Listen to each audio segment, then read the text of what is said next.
Hi, നമ്മുടെ ചാനലിലേക്ക് എല്ലാവർക്കും സ്വാഗതം.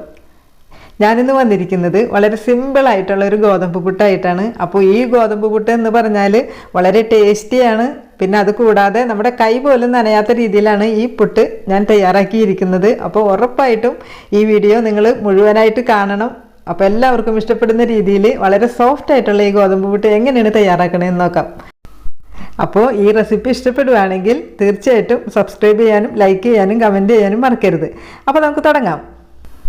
അപ്പം നമ്മൾ ഈ സോഫ്റ്റ് പുട്ട് തയ്യാറാക്കുന്നത് ഇതുപോലൊരു കുക്കറിൽ വെള്ളം ഒഴിച്ചിട്ട് ആവി വന്നതിന് ശേഷം നമ്മൾ ഇതുപോലൊരു പുട്ടുകുറ്റിയിൽ വെച്ചിട്ടാണ് നമ്മൾ ഈ പുട്ട് തയ്യാറാക്കുന്നത്. അപ്പോൾ ഈ ഹോളിലേക്ക് നമ്മൾ ഇതിൻ്റെ ഈ ഭാഗം അങ്ങോട്ട് താഴ്ത്തി വെച്ചാൽ മതി.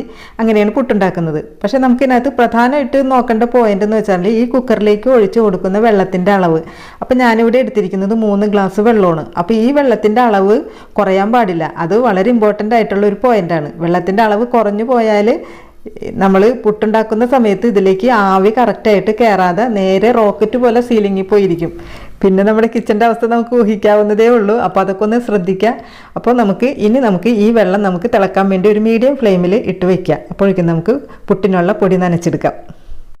അപ്പോൾ നമ്മൾ ഈ ഗോതമ്പ് പുട്ടിന് വേണ്ടി എടുത്തിരിക്കുന്ന പൊടിയുടെ അളവെന്ന് പറഞ്ഞാൽ 240 ml ഒരു കപ്പ് ഗോതമ്പ് പൊടിയാണ്. അപ്പം നമ്മൾ ഈ ഒരു കപ്പ് അളവിലുള്ള ഗോതമ്പ് പൊടിയുടെ അളവാണ്, വെള്ളത്തിൻ്റെ അളവൊക്കെയാണ് ഞാനിനി പറയാൻ പോകുന്നത്. അപ്പോൾ നമുക്ക് വെള്ളം വേണം. പിന്നെ നമുക്ക് വേണ്ടത് നാളികേരമാണ്. അപ്പോൾ നാളികേരമൊക്കെ ഓരോരുത്തരുടെ ഇഷ്ടം അനുസരിച്ചൊക്കെ നമുക്ക് ചേർത്ത് കൊടുക്കാം.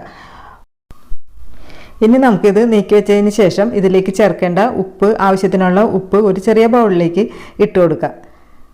അതിനുശേഷം നമുക്ക് ഇതിലേക്ക് വെള്ളം ഒഴിച്ച് കൊടുക്കണം. അപ്പോൾ നമ്മൾ ഈ ഒരു കപ്പ് അളവിലുള്ള ഗോതമ്പ് പൊടിയുടെ അളവിലുള്ള വെള്ളമാണ് നമ്മളിപ്പോൾ ഇതിനകത്തേക്ക് ഒഴിച്ച് കൊടുക്കുന്നത്. അപ്പോൾ അതിൻ്റെ അളവെന്ന് പറഞ്ഞാൽ ഒരു 4 ചെറിയ ടീസ്പൂണാണ്. 4 ടീസ്പൂൺ വെള്ളം ഇതിനകത്തേക്ക് ഒഴിച്ചിട്ട് ആ ഉപ്പൊന്ന് മിക്സ് ചെയ്ത് കൊടുക്കുക. അപ്പോൾ ഗോതമ്പ് പൊടിയുടെ രീതി അനുസരിച്ചിരിക്കും ഓരോരുത്തരുടെ വെള്ളത്തിൻ്റെ അളവ്. അപ്പോൾ എനിക്ക് 4 ടീസ്പൂൺ കറക്റ്റാണ്. അപ്പോൾ നമുക്ക് എന്തായാലും 4 ടീസ്പൂൺ നമുക്കിതൊന്ന് മിക്സ് ചെയ്തിട്ട് നമുക്ക് ഇത് മാറ്റി വയ്ക്കാം. അപ്പോൾ ഇതുപോലെ ഒരു മിക്സിയുടെ ബ്ലെൻഡറിൽ വെച്ചിട്ടാണ് നമ്മൾ ഈ പുട്ടുപൊടി നനച്ചെടുക്കുന്നത്. അപ്പോൾ അതിനായിട്ട് നമ്മൾ ഇതിലേക്ക് 2 ടേബിൾ സ്പൂൺ നാളികേരം ചേർത്ത് കൊടുക്കുക. അതിനുശേഷം നമ്മൾ എടുത്തു വെച്ചിരുന്ന 240 ml അളവിലുള്ള ഒരു കപ്പ് ഗോതമ്പ് പൊടി കൂടി ഇട്ട് കൊടുക്കുക. പിന്നെ അതിനുശേഷം നമ്മൾ മിക്സ് ചെയ്ത് വെച്ചിരുന്ന വെള്ളവും കൂടി ഇതിനകത്തേക്ക് ഒഴിച്ചു കൊടുക്കുക. അപ്പോൾ ഇത് 4 ടീസ്പൂൺ വെള്ളമാണ്. അപ്പം നിങ്ങൾ ഒഴിച്ചു കൊടുക്കുമ്പോൾ ഒരു 3 ടീസ്പൂൺ വെള്ളം ആദ്യം ഒഴിച്ചു കൊടുത്താൽ മതി. കാരണം ഗോതമ്പ് പൊടിയുടെ രീതി അനുസരിച്ചിരിക്കും വെള്ളത്തിൻ്റെ അളവ്. അപ്പോൾ നമ്മൾക്ക് ഇതിൻ്റെ അടിച്ച് നോക്കുമ്പോൾ നമുക്കറിയാൻ പറ്റും വെള്ളത്തിൻ്റെ അളവ് കുറവാണെന്നുണ്ടെങ്കിൽ ആ ബാക്കിയുള്ള വെള്ളവും കൂടി ചേർത്ത് അടിച്ചു കൊടുത്താൽ മതി. അതല്ല വെള്ളം ഇത്തിരി കൂടിപ്പോയാൽ നമ്മൾക്ക് 1 ടീസ്പൂൺ ഗോതമ്പ് പൊടിയും കൂടി ഇട്ട് കൊടുത്തിട്ട് ഒന്നും കൂടി ഒന്ന് കറക്കിയെടുത്താൽ മതി. പക്ഷേ എനിക്കിപ്പോൾ ഈ 4 ടീസ്പൂൺ വെള്ളം ഈ ഒരു കപ്പ് ഗോതമ്പ് പൊടിക്ക് ഇത് കറക്റ്റാണ്. അപ്പോൾ അതുകൊണ്ട് ഞാനിത് മുഴുവനായിട്ട് തന്നെ ഒഴിച്ച് കൊടുത്തിട്ടാണ് നമ്മളിത് അടിച്ചെടുക്കാൻ പോകുന്നത്. അപ്പോൾ നമ്മൾക്കിത് മുഴുവനായിട്ട് ഒഴിച്ച് കൊടുത്തിട്ട് നമുക്കിത് അടിച്ചെടുക്കാം. അപ്പോൾ നമ്മളിത് മിക്സി ഓണാക്കിയിട്ടുണ്ട്. അപ്പോൾ അതിന് ശേഷം നമ്മളിത് നമ്മൾ അരച്ചെടുക്കുന്ന പോലെയുള്ള ബട്ടൺ ഉപയോഗിക്കരുത്. അതിൻ്റെ ലെഫ്റ്റ് സൈഡിലുള്ള ഈ പൾസ് ബട്ടണാണ് നമ്മൾ ഇതിനകത്ത് ഉപയോഗിക്കേണ്ടത്, ആ ലെഫ്റ്റിലേക്ക്. അപ്പോൾ ഒരു 4 പ്രാവശ്യം മാത്രം ഒന്ന് പ്രസ് ചെയ്ത് കൊടുക്കുക. അപ്പോൾ അത് കറക്റ്റായിട്ട് വന്നോളും.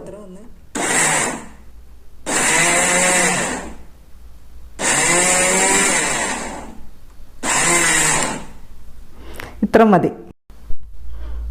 ഇപ്പം നമുക്കിത് പെർഫെക്റ്റ് ആയിട്ട് തന്നെ നമുക്കിത് കിട്ടിയിട്ടുണ്ട്. അപ്പോൾ ഈ സമയത്ത് നമുക്ക് നോക്കിയാൽ അറിയാൻ പറ്റും വെള്ളത്തിൻ്റെ അളവ് കുറവാണെന്നുണ്ടെങ്കിൽ 1 ടീസ്പൂൺ വെള്ളം ചേർത്ത് കൊടുക്കുക. അതല്ല വെള്ളത്തിൻ്റെ അളവ് കൂടിപ്പോയെങ്കിൽ 1 ടീസ്പൂൺ ഗോതമ്പ് പൊടിയും കൂടി ചേർത്തിട്ട് അടിച്ചെടുക്കുക. കണ്ട, ഇതിപ്പോൾ എത്ര പെർഫെക്റ്റ് ആയിട്ട് നമുക്ക് കിട്ടിയെന്ന് നോക്കി. പിന്നെ നമുക്ക് ആകെ ഒരു ബുദ്ധിമുട്ടെന്ന് പറഞ്ഞാൽ ഈ മിക്സിയുടെ ബ്ലെൻഡർ കഴുകിയെടുക്കുക എന്നുള്ള ഒരു പണിയാണ്. അതും ഒരു ബുദ്ധിമുട്ടുള്ള പണിയല്ല. നമുക്ക് ഇപ്പം തന്നെ നമുക്ക് അതിനകത്തേക്ക് വെള്ളം ഒഴിച്ച് നമുക്ക് വെക്കാം. ഒരു 2 മിനിറ്റ് നമ്മൾക്ക് ഈ വെള്ളത്തിൻ്റെ ഉള്ളിൽ ഇത് വെള്ളത്തിലിരിക്കുമ്പോൾ അത് കുതിർന്ന് കിട്ടും. അതിനുശേഷം നമുക്കിത് പെട്ടെന്ന് തന്നെ നമുക്കിത് വൃത്തിയാക്കി എടുക്കാനും പറ്റും. അപ്പോൾ ഇതുകൂടി ഇരിക്കട്ടെ. ഇനി നമുക്ക് പുട്ടുണ്ടാക്കി തുടങ്ങാം. കണ്ടോ എത്ര പെർഫെക്റ്റ് ആയിട്ടാണ് നമുക്ക് ഈ പൊടി നനച്ചെടുക്കാൻ പറ്റിയെന്ന് നോക്കി. നമ്മൾക്ക് കൈ കൊണ്ട് നനച്ചെടുക്കുന്നതിനേലും പെർഫെക്റ്റ് ആയിട്ട് തന്നെ നമുക്ക് ഈ മിക്സിയുടെ ബ്ലെൻഡറിൽ വെച്ചിട്ട് നമുക്കിത് ചെയ്തെടുക്കാൻ പറ്റി. അപ്പോൾ നമ്മൾക്ക് ഇതിൻ്റെ ക്വാണ്ടിറ്റി പുട്ട് നമ്മൾക്ക് കൂടുതൽ വേണമെന്നുണ്ടെങ്കിൽ നമുക്ക് ഇതേ പ്രോസസ്സ് തന്നെ നമുക്ക് റിപ്പീറ്റ് ചെയ്താൽ മതി. ആ 1 കപ്പ് അളവിലുള്ള ഗോതമ്പ് പൊടിയും 4 ടീസ്പൂൺ വെള്ളവും നാളികേരവും ചേർത്ത് നമുക്ക് ഇതേപോലെ അടിച്ചെടുത്ത് നമുക്ക് കൂടുതൽ ക്വാണ്ടിറ്റിയിൽ നമുക്ക് പുട്ടുണ്ടാക്കിയെടുക്കാം. അപ്പോൾ നമുക്കിനി പുട്ടുണ്ടാക്കി തുടങ്ങാം. അപ്പോൾ അതിനായിട്ട് ഇതേപോലെ ഒരു ചില്ല് ആദ്യം ഇട്ട് കൊടുക്കുക. അതിന് ശേഷം വേണം നമ്മൾ ഇതിനകത്തേക്ക് നാളികേരം ചേർത്ത് കൊടുക്കാൻ. അപ്പോൾ ഈ പുട്ടിൻ്റെ അളവെന്ന് പറഞ്ഞാൽ ചിലപ്പോൾ നമുക്കിതൊരു 3 പീസായിട്ട് എടുക്കണമെങ്കിൽ അങ്ങനെ ചെയ്യാം, അതല്ല 2 പീസായിട്ട് മതിയെങ്കിൽ അങ്ങനെ. അപ്പോൾ നമ്മൾക്ക് നാളികേരം ചേർത്ത് കൊടുത്തതിന് ശേഷം പുട്ടുപൊടി ഇട്ട് കൊടുക്കുക. അതൊരു 3-3.5 ടീസ്പൂൺ ഇട്ടിട്ട് അതിന് ശേഷം വീണ്ടും നാളികേരം ചേർത്ത് അങ്ങനെയാണ് നമ്മൾ പുട്ടുണ്ടാക്കാറുള്ളത്. അപ്പോൾ ഓരോരുത്തരുടെ ഇഷ്ടമനുസരിച്ചൊക്കെ ചെയ്ത് കൊടുക്കുക. പിന്നെ നമ്മൾ ഇതിനകത്തേക്ക് പുട്ടുപൊടി ഇട്ട് കൊടുത്തിട്ട് നമ്മൾ കയ്യിൽ വെച്ച സ്പൂൺ വെച്ചൊന്നും അമർത്തേണ്ട ആവശ്യമില്ല. കാരണം ഒരുപാട് അങ്ങോട്ട് അമർന്നു പോയാൽ കുറച്ച് ഹാർഡായി പോകും നമ്മുടെ പുട്ടുണ്ടാക്കി എടുക്കുന്ന സമയത്ത്. കുഴപ്പമില്ല, എന്നാലും ചെറുതായിട്ടൊന്ന് പരത്തി കൊടുത്താൽ മാത്രം മതി. അല്ലാണ്ട് അധികം അങ്ങോട്ട് പ്രസ് ചെയ്ത് ഫോഴ്സിൽ നമ്മൾക്ക് അമർത്തിയെടുക്കരുത്.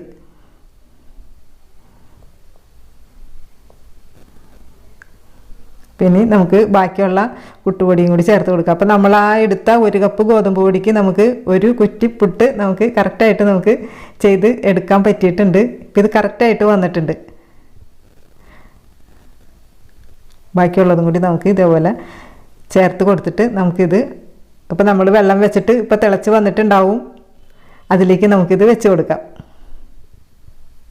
അത്ര സമയം മതി, നമുക്കിത് പെട്ടെന്ന് തന്നെ നമുക്കിത് തയ്യാറാക്കി എടുക്കാൻ പറ്റും. അപ്പം ഞാനിത് നിങ്ങളോട് ഇങ്ങനെ എക്സ്പ്ലെയിൻ ചെയ്യുന്നത് കൊണ്ടാണ് കുറച്ച് സമയം വൈകുന്നത്.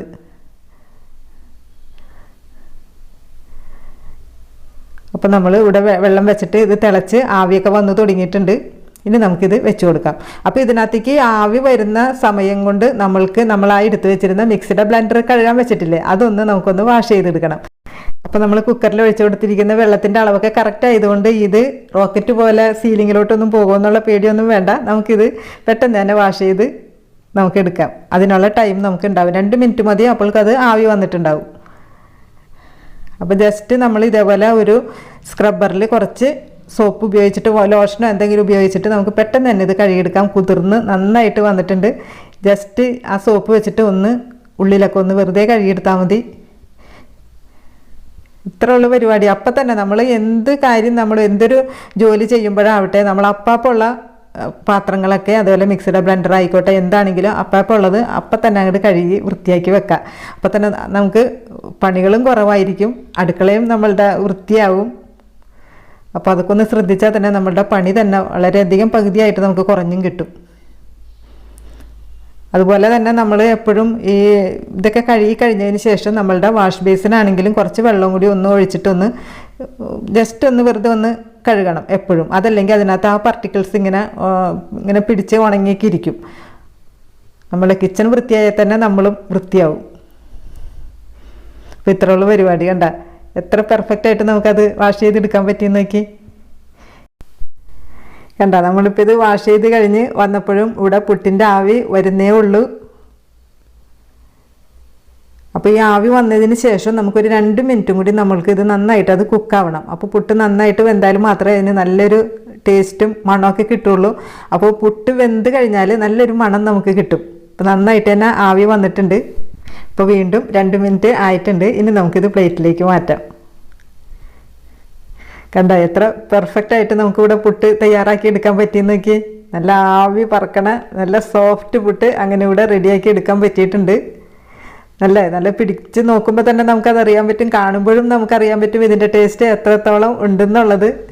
അപ്പോൾ എല്ലാവർക്കും ഇഷ്ടപ്പെടും. ഈ രീതിയിൽ വളരെ എളുപ്പമാണ്, നമ്മുടെ കൈ പോലും നനയാതെയാണ് നമ്മൾ ഈ പുട്ട് തയ്യാറാക്കിയിരിക്കുന്നത്. അപ്പോൾ ഞാൻ ഈ പുട്ടിന് വേണ്ടി ഞാനിവിടെ എടുത്തിരിക്കുന്നത് കടലക്കറിയാണ്. നല്ല കൊഴുത്ത ചാറോട് കൂടിയിട്ടുള്ള നല്ല മസാല കടലക്കറിയാണ് ഞാനിവിടെ തയ്യാറാക്കിയിരിക്കുന്നത്. അപ്പം നമ്മുടെ ഈ സോഫ്റ്റ് ടേസ്റ്റി പുട്ടിന് ഈ ഒരു കടലക്കറി ഉണ്ടെങ്കിൽ നമുക്ക് വേറെ പഴവും പപ്പടവും വേറെ ഒന്നും വേണ്ട. നമുക്കിതൊരല്പം എടുത്ത് ഇതിനകത്തേക്ക് അങ്ങോട്ട് ഒഴിച്ചിട്ട് നല്ലൊരു പിടിപിടിക്കാം. രാവിലെ ബ്രേക്ക്ഫാസ്റ്റിന് ഈ ഒരല്പം പുട്ട് നമുക്ക് രാവിലെ തന്നെ കഴിച്ചാൽ നമുക്ക് വേറെ ഒന്നും വേണ്ട, നമുക്കിത് മാത്രം മതി. കണ്ട എത്ര സോഫ്റ്റാണെന്ന് നോക്കി. ഇത് കാണുമ്പോൾ തന്നെ നമുക്കറിയാൻ പറ്റുന്നുണ്ടാവും ഇതിൻ്റെ ടേസ്റ്റ് എത്രത്തോളം ഉണ്ടായിരിക്കും എന്നുള്ളത്. അപ്പോൾ ഉറപ്പായിട്ടും ഇതുപോലെ എല്ലാവരും ഒന്ന് ചെയ്ത് നോക്കാത്തവരും ഒന്ന് ചെയ്ത് നോക്കണം. എല്ലാവർക്കും ഇഷ്ടപ്പെടുന്ന രീതിയിലാണ് ഞാനിത് തയ്യാറാക്കിയിരിക്കുന്നത്. അപ്പോൾ ഇഷ്ടപ്പെടുവാണെങ്കിൽ ഉറപ്പായിട്ടും സബ്സ്ക്രൈബ് ചെയ്യാനും ലൈക്ക് ചെയ്യാനും കമൻറ്റ് ചെയ്യാനും മറക്കരുത്. അപ്പോൾ നമുക്ക് നല്ലൊരു വീഡിയോ ആയിട്ട് വീണ്ടും വരാം. അതുവരേക്കും എല്ലാവരും ഹാപ്പി ആയിട്ടിരിക്കുക. ടാറ്റാ.